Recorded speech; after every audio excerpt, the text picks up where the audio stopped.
everyone, welcome back to our channel Fight for your Dreams. So let's fight with me. I am Amandeep. हम cover कर रहे हैं the Lexicon की book for mains GS paper 4 सत्यनिष्ठा नीति शास्त्र व अभिरुचि के लिए.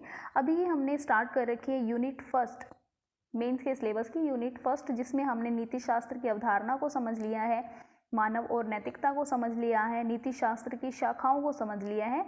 आज हम समझेंगे जैव नीति शास्त्र. ठीक है, जैव नीति शास्त्र को समझेंगे. काफ़ी इजी सा टॉपिक है और काफ़ी अच्छा है नैतिक मुद्दों को समझने के लिए. ठीक है, तो ये सारे जो मुद्दे हैं ये हमें आंसर राइटिंग करने में बहुत हेल्प करते हैं. ठीक है, तो अगर आपने कल वाला जो वीडियो था, लास्ट वीडियो नीति शास्त्र की शाखाएं, आप उस पर एक बार आंसर राइटिंग करके ज़रूर देखना. ओके, आज नीति शास्त्र को समझते हैं, जैव नीति शास्त्र को. इस वीडियो का पीडीएफ फाइल आप हमारे टेलीग्राम चैनल से ले सकते हैं, लिंक मैं आपको पिन कमेंट में दे दूंगी. ओके, चैनल को ज्वाइन भी कर सकते हैं अगर चाहो तो. ओके, और पासवर्ड पीडीएफ का मैं बता दूंगी आपको वीडियो के लास्ट में. जैव नैतिकता को जैव नीति नैतिकता के अध्ययन के रूप में समझा जाना चाहिए. जैव नीति शास्त्र को जैव नैतिकता के अध्ययन के रूप में समझा जाना चाहिए, यानी कि ये नीति शास्त्र की वो शाखा है जिसमें जैविक मुद्दों की नैतिकता पर अध्ययन किया जाता है. ठीक है, जैविक मुद्दे जैसे कि गर्भपात, इच्छा मृत्यु, चिकित्सा शोध और चिकित्सा सेवाओं की उपलब्धता, ये सब मुद्दे शामिल हो जाते हैं जैव नीति शास्त्र में. क्लियर है? अब हम समझते हैं जैसे जीवन से संबंधित जुड़े मामले, जीवन से संबंधित जुड़े मामले. ठीक है, जैव नीति शास्त्र के अंदर जुड़े होते हैं. गर्भपात का अधिकार हम समझते हैं. गर्भपात भारत में वास्तविक अर्थों में अधिकार नहीं है. कोई भी महिला डॉक्टर के पास जाकर ये नहीं कह सकती कि उसे गर्भपात करवाना है. ठीक है, गर्भपात होता है लेकिन सुरक्षित कानून गर्भपात उसी स्थिति में हो सकता है अगर डॉक्टर कहे कि जरूरी है. ठीक है, अगर डॉक्टर कहे कि गर्भपात करवाना, अबॉर्शन करवाना जरूरी है, तभी अबॉर्शन हो सकता है. अगर सही मायनों में देखें तो इलीगली तो अब हमें पता ही है कि क्या सिचुएशन है. तो ये सब बात कब आई कि डॉक्टर कहे तब करवा सकते हैं. ये बात आई शांतिलाल शाह समिति 1964 पर. ठीक है, 1964 के अंदर एक समिति बिठाई गई जिसके अध्यक्ष थे शांतिलाल शाह जी. ठीक है, उस समिति ने 1964 में अपने विचार प्रस्तुत किए, अपनी सिफारिशें प्रस्तुत की. ठीक है, जिसके अंदर कहा गया कि गर्भावस्था कानून 1971 की मेडिकल दृष्टि से समाप्ति कुछ आधारों पर प्रभावित करती है जिन पर गर्भपात की अनुमति दी जा सकती है. यानी कि शांतालाल जो शाह समिति थी, उन्होंने कहा कि कुछ ऐसे कंडीशंस हो जाती है महिला के जीवन के अंदर, किसी व्यक्ति के जीवन के अंदर, जब गर्भपात करवाना भी पड़ सकता है. ठीक है, तो ये समिति ने अपनी रिपोर्ट दी थी 1964 के अंदर, जिसके अंदर कहा गया था कि विभिन्न परिस्थितियों के अंदर गर्भपात की अनुमति दी जा सकती है. धारा 3 के अंदर कहा गया कि एक रजिस्ट्रेड पंजीकृत डॉक्टर ही गर्भपात कर सकता है, अबॉर्शन कर सकता है. जो डॉक्टर रजिस्ट्रेड है गर्भपात करने के लिए, वही गर्भपात कर सकता है. ये धारा 3 के अंदर लिखा गया है भारतीय संहिताओं में. ठीक है, इसके अंदर कहा गया है जहां गर्भपात की अवस्थिति 12 सप्ताह से अधिक नहीं होनी चाहिए तब गर्भपात हो सकता है. यानी अगर कोई लेडी प्रेग्नेंट है और उसकी प्रेगनेंसी 12 सप्ताह तक हो चुकी है तब वो अबॉर्शन करवा सकती है. लेकिन हो सकता है कि उसके 12 हफ्ते निकल गए हैं लेकिन 20वें हफ्ते तक वो पहुंच गई है, तब भी वो गर्भावस्था करवा सकती है अगर 2 डॉक्टर ऐसा कहें. देखिए, गर्भपात करवा सकती है, अबॉर्शन एक लेडी करवा सकती है अगर डॉक्टर ज़रूरी समझे तो. और उस लेडी का टाइम पीरियड कितना चलना चाहिए? उस लेडी का टाइम पीरियड होना चाहिए या तो 12 हफ्ते हो जानी चाहिए या फिर 12 हफ्तों से अधिक है लेकिन 20 हफ्तों से अधिक नहीं होना चाहिए. यानी 20 हफ्ते हो गए 5 महीने और 12 हफ्ते हो गए 3 महीने. ओके, 3rd मंथ और 5th मंथ तक अबॉर्शन हो सकता है, 5th मंथ के बाद में अबॉर्शन नहीं हो सकता.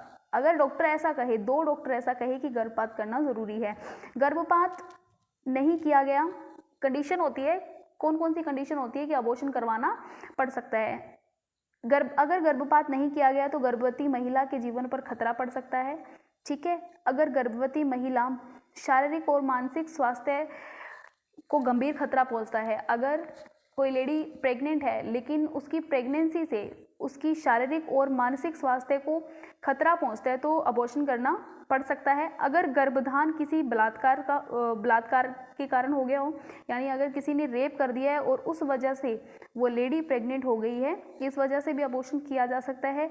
इस बात का पर्याय खतरा हो कि अगर बच्चा जन्म लेता है, अगर बच्चे का जन्म होता है तो वो बच्चा शारीरिक और मानसिक विकारों का शिकार हो सकता है, यानी कि वो गंभीर रूप से विकलांग हो सकता है। ऐसे विकलांग बच्चे के जन्म से अच्छा अबॉर्शन कर देना ही ठीक है। या फिर ऐसी कंडीशन में अबॉर्शन हो सकता है कि जिसके अंदर बच्चों की संख्या, दंपति चाहती है कि बच्चों की संख्या सीमित रहे, लेकिन उन्होंने जो गर्भ निरोधक का जो तरीका अपनाया वो सफल नहीं रहा, ठीक है, वो सफल नहीं रहा।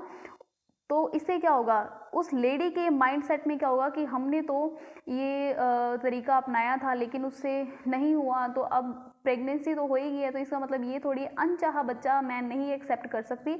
उससे क्या होगा, उनकी उस गर्भवती महिला के दिमाग पर गहरा असर पड़ेगा, ठीक है। एक इस स्थिति में अबॉर्शन हो सकता है और एक स्थिति में हो सकता है कि गर्भवती महिला एक ऐसे इलाके के अंदर रह रही है जहाँ की जो पर्यावरणीय स्थितियाँ जो है वो अच्छी नहीं है, वो अनुकूल नहीं है गर्भवती महिला के तहत, ठीक है। तो इसलिए भी गर्भपात हो सकता है।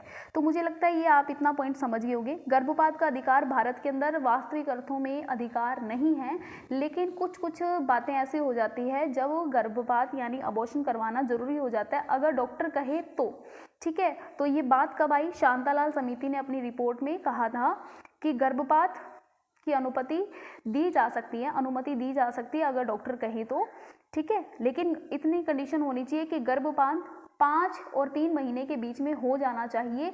5 से ज़्यादा मंथ के बाद में अगर अबॉर्शन होता है तो इससे बच्चे की जान तो जाएगी, साथ में महिला की जान भी जा सकती है, ठीक है। तो ये सब चीज़ें कही गई थी और ये सब कंडीशन है कि जिस कंडीशंस के अंदर अबॉर्शन करवाया जा सकता है, इसके अलावा कोई कंडीशन में नहीं करवाया जा सकता। यानी कि अगर कोई चेक करवा के आ रहा है, लिंग चेक करवा के आ रहा है बच्चे का, कह रहे हैं कि बेटी है, लड़की है, तो लड़की के चक्कर में अगर कोई अबॉर्शन करवाना चाहता है तो वो अबॉर्शन नहीं हो सकता, ठीक है। तो मुझे लगता है ये पॉइंट समझ आ गया होगा। अब देखिए, अबॉर्शन के लिए सहमति होना किसकी ज़रूरी है। सबसे पहले तो लेडी की सहमति होना ज़रूरी है। जो लेडी गर्भवती है, जो प्रेग्नेंट है, उस लेडी की अनुमति होना ज़रूरी है। उसकी सहमति के बिना गर्भपात अबॉर्शन नहीं हो सकता। अगर लड़की 18 साल की है या फिर 18 साल की नहीं हुई है, अगर कोई भी युवती 18 वर्ष की नहीं हुई है या फिर वो 18 साल की है लेकिन उसकी मानसिक जो स्थिति है वो ठीक नहीं है, मानसिक तौर पर वो बीमार है और वो गर्भपात नहीं, उसे गर्भवती नहीं करवाया जा सकता या फिर उसका अबॉर्शन करवाना जरूरी है, तो उसके लिए उसके पेरेंट्स की अनुमति होना जरूरी है। मान लीजिए एक लड़की है, ठीक है, 18 साल की वो हुई नहीं है, या फिर चलो मान लो 18 साल की होगी है लेकिन उसकी मानसिक स्थिति ठीक नहीं है, तो इसीलिए उसके अभिभावक अपनी सहमति दे सकते हैं। यानी कि आप देखते हैं कि कुछ बच्चे जो होते हैं वो जन्म से ही भोले होते हैं, है ना। तो कई ऐसे बदतमीज़ लोग होते हैं जो अपने फ़ायदे के लिए गलत यूज़ करते हैं लड़कियों का, है ना। तो जिस वजह से उस बच्ची के ऊपर क्या असर पड़ रहा होगा, इसीलिए अनचाहा बच्चा जो अभिभावक उस बच्ची को रख रहे हैं, लड़की को रख रहे हैं जिसकी मानसिक स्थिति ठीक नहीं है, वो परमिशन दे सकते हैं कि हाँ आप अबॉर्शन कर दीजिए। क्लियर है। तो ये बात आती है हमारे जैव नीति शास्त्र के अंदर गर्भपात के अधिकार की। तो यहाँ पर एक बात उठती है कि क्या वो जो बच्चा है, पेट में पल रहा, कोख में पल रहा बच्चा है, क्या उसका कोई अधिकार नहीं है। इस बात पर हमारे जो विकास मंत्री थे, बाल विकास, महिला एवं बाल विकास मंत्री थे मेनका गांधी जी, उन्होंने कहा था कि महिला को ये जानकारी दे देनी चाहिए कि उनके कोख में जो बच्चा पल रहा है वो उसका लिंग क्या है। कम से कम बच्चे का तो ये पता ही होना चाहिए, कम से कम उसका अधिकार है ये बच्चे का, ठीक है। कि अगर कोई, लेकिन इससे क्या होगा, इसे अब तो वो चेक करवा लेंगे। हो सकता है कि महिला ही ऐसे रूढ़िवादी विचारों की हो जो सोचती हो कि लड़की नहीं होनी चाहिए, तो इससे क्या होगा। अगर तो इस पर तर्क दिया उन्होंने, मेनका गांधी जी ने, उन्होंने कहा कि अगर कोई औरत है और उस महिला ने गर्भ धारण किया है तो उसके आगे आने वाली जो संतान है उसके लिंग संबंधी जानकारी प्राप्त करके उसे बता देना चाहिए और सार्वजनिक रिकॉर्ड में लिख देना चाहिए, ठीक है। कि इसका आने वाले 9 महीने में मान लीजिए कि औरत ने पाँचवें महीने में चेक करवा लिया, ठीक है, कि उसका बेटा है या बेटी है। मान लीजिए कि बेटी है, ठीक है, ये लिख लिया गया, रजिस्टर में लिख लिया गया कि ये नाम है औरत का, XYZ नाम है औरत का, और इसने 5वें महीने में चेक करवाया था कि उसके पेट में जो पल रही संतान है वो लड़का है या लड़की है, तो उसके पेट में पल रही संतान लड़की थी। तो अब ये 4 महीने के बाद में इसको डिलीवरी करवानी पड़ेगी, और इसकी डिलीवरी होगी तो हमें पता चलेगा कि ये बेटी है, ठीक है, पता चलेगा, क्योंकि अब ये रिकॉर्ड में जब लिखा हुआ है कि यहाँ पर बेटी है, तो कोई भी ऐसे मतलब कि हेरा फेरी नहीं की जाएगी, और साथ में ये लोग अबॉर्शन भी नहीं कर पाएंगे। 4 महीने के बाद में इनको डिलीवरी की रिपोर्ट देनी ही पड़ेगी। ये सब चीज़ें मेनका गांधी जी द्वारा कही गई। तो लेकिन हमें पता है कि यहाँ पर जो लालची लोग हैं वो किस तरीके से इस बात का फ़ायदा उठा सकते हैं कि हाँ, अगर लिंग का चेकअप होता है बच्चे के, तो हम ये सब जानते ही हैं कि किस तरीके से बच्चे की, बेटे की चाहत होती है हर परिवार में, है ना, लेकिन लड़कियों के जो जन्म होता है उसको इतना खुश नसीबी से नहीं माना जाता। कुछ लोग होते हैं दिखावे के लिए कर देते हैं, लेकिन वास्तविकता यही है कि लड़की के जन्म पर इतनी खुशियां नहीं मनाई जाती। तो इस तरीके के समाज के अंदर कोई भी नीति लेके आना जिससे लिंग संबंधी जुड़े मामले सामने आ जाएं और फिर बाद में, है ना, तो इससे तो हम समझ ही सकते हैं कि बहुत सारे प्रॉब्लम हो जाएगी। और उसके अलावा अगर हम देखते हैं कि महिला की जो बात है हमने कही सार्वजनिक कर देंगे, है ना, सार्वजनिक कर देंगे, सार्वजनिक रिकॉर्ड में लिख देंगे, तो ये भी बात गलत है, निजता के अधिकार का उल्लंघन हो जाएगा इससे, ठीक है। कि कहा गया था हमारी उच्चतम न्यायालय के द्वारा 1992 के अंदर कि गर्भ धारण करना निजी रखना निजता के अधिकार का मामला है, ठीक है। गर्भधारण को निजी रखना, पर्सनल रखना, वो उसके निजता का अधिकार है। तो किसी भी औरत का ये लिख देना कि हाँ ये इसके पेट में बेटा है या बेटी है, पुत्र है या पुत्री है, जो भी है, तो वो लिख देना उसकी निजता के खिलाफ होगा, ठीक है। तो ये सब चीज़ें हम देख रहे हैं कि संतान के इस अजन्मे बच्चे के अधिकार को किस तरीके से हम अनदेखा ही कर रहे हैं एक हिसाब से, कि उसके लिंग का बता नहीं रहे हैं, क्योंकि अगर उसके लिंग का बता दिया जाएगा तो उसका लिंग ही उसके लिए खतरा बन सकता है ना।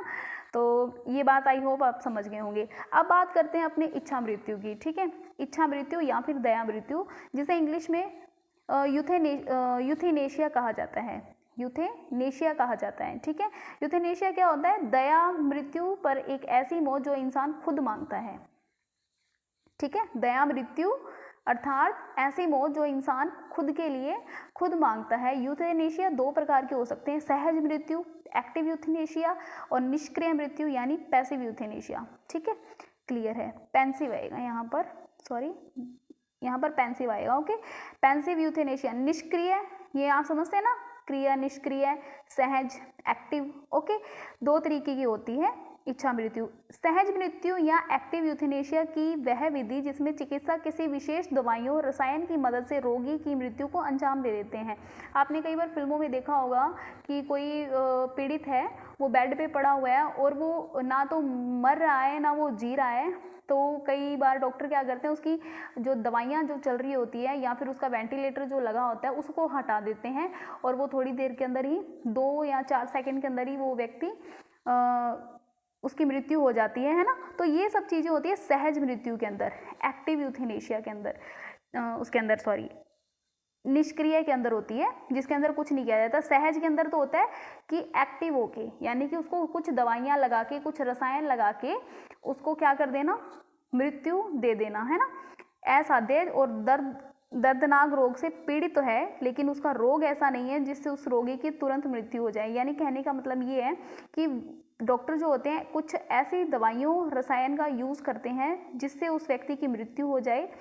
ये व्यवस्था उन रोगियों के लिए होती है जो किसी असाध्य और दर्दनाक रोग से पीड़ित होते हैं, यानी कि वो जो रोगी है उसे इतना ज़्यादा दर्द हो रहा है, सहन नहीं हो रहा है, लेकिन कोई दवाइयाँ उस पर काम नहीं कर रही है और वो उस दर्द से काफ़ी लंबे टाइम से गुजर रहा है, तो क्या हम उसे ऐसे तड़पता छोड़ सकते हैं?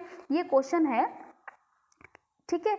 ये रोग जो है उसको, ये काफ़ी लंबे टाइम से है, ना तो इस रोग से उसकी मृत्यु हो रही है, ना ही ये रोग ठीक हो रहा है। तो ऐसे रोगियों के लिए जीवन रक्षक उपकरण जो होते हैं वो जिंदा नहीं रखने के कोई मायने नहीं रखते, यानी कि जो हम दवाइयाँ उनको दे रहे होते हैं वो दवाइयाँ कोई काम की नहीं होती। तो इसीलिए सहज मृत्यु के अंदर डॉक्टर किसी दवाई देकर या फिर कोई रसायन देकर उस व्यक्ति को मौत के हवाले कर देते हैं। ठीक है। निष्क्रिय मृत्यु होती है जिसके अंदर रोगी को मृत्यु देने के लिए, मृत्यु प्रदान करने के लिए इंजेक्शन या दवाइयों का यूज़ नहीं किया जाता, लेकिन जिससे उस व्यक्ति का शरीर काम कर रहा है, यानी कि कई लोग कोमा में पड़े होते हैं, उनके मुंह पर वेंटिलेटर लगाया होता है, दवाइयाँ उनको दे दी जाती होती है, टाइम टू टाइम ड्रिप लग रही होती है, तो क्या कर दिया जाता है, निष्क्रिय जो यूथेनेशिया होता है उसके अंदर वो दवाइयाँ देनी बंद कर दी जाती है, वेंटिलेटर हटा दिया जाता है, क्योंकि उससे उस व्यक्ति को, पीड़ित व्यक्ति को पता नहीं चलता है कि मेरे साथ में क्या हो रहा है, क्योंकि वो उस स्थिति में ही नहीं होता है कि उसे पता चले कि मैं अब मृत्यु के दर्दनाक मोड़ से गुजरूंगा। ठीक है, वो उसको फील ही नहीं कर पाते, इसीलिए क्लियर है, समझ आ गई आपको ये निष्क्रिय मृत्यु जिसके अंदर कुछ तरीके की क्रिया नहीं की जाती। ओके, भारत में जो हमारी पेंसिव यूथेनेशिया यानी निष्क्रिय मृत्यु जो है उसके लिए निश्चित प्रक्रिया से गुजरना पड़ता है, क्योंकि जो मरीज के करीबी रिश्तेदार है इसके लिए अनुमति के लिए अपने राज्य के उच्च न्यायालय में याचिका दायर करते हैं, और उस उच्च न्यायालय के जो मुख्य न्यायाधीश होते हैं वो क्या करते हैं, उस याचिका के लिए एक खंडपीठ बनाते हैं। खंडपीठ में 3 चिकित्सकों की टीम होती है, 3 चिकित्सक बैठते हैं और उन चिकित्सकों की अनुशंसा पर ही वो 3 डॉक्टर बताएंगे कि हाँ इस बीमारी का कोई इलाज नहीं है और ये दर्द मतलब कि जो स्थिति है रोगी की काफ़ी दुखदायक है, इसीलिए हमें उसको इच्छा मृत्यु दे देनी चाहिए। तो उनकी अनुशंसा पर ही निर्णय सुनाती है। अगर डॉक्टर कहे कि नहीं इसका इलाज हो सकता है अगर हम कोशिश करें तो फिर उस मृत्यु को टाला भी जा सकता है। भारत के अंदर ऐसा अरुणा शानबाग की मृत्यु से हुआ था। ठीक है, ये मुद्दा उठा था यूथेनेशिया का। आई होप आप ये पॉइंट समझ गए होंगे। जैव नीति शास्त्र बिल्कुल क्लियर हो गया होगा पॉइंट। इस वीडियो का जो पासवर्ड है वो है 321। ओके, 321 पासवर्ड है, याद रहेगा। मिलते हैं नेक्स्ट वीडियो के साथ में। कल हम पर्यावरण से संबंधित जो नीति शास्त्र है उसको समझेंगे, पर्यावरण नीति शास्त्र को। ओके, अगर आपको वीडियो अच्छा लगा तो वीडियो को लाइक कर दें, चैनल को सब्सक्राइब कर दें। मिलते हैं नेक्स्ट वीडियो के साथ में, तब तक के लिए बाय, टेक केयर एंड जय हिंद।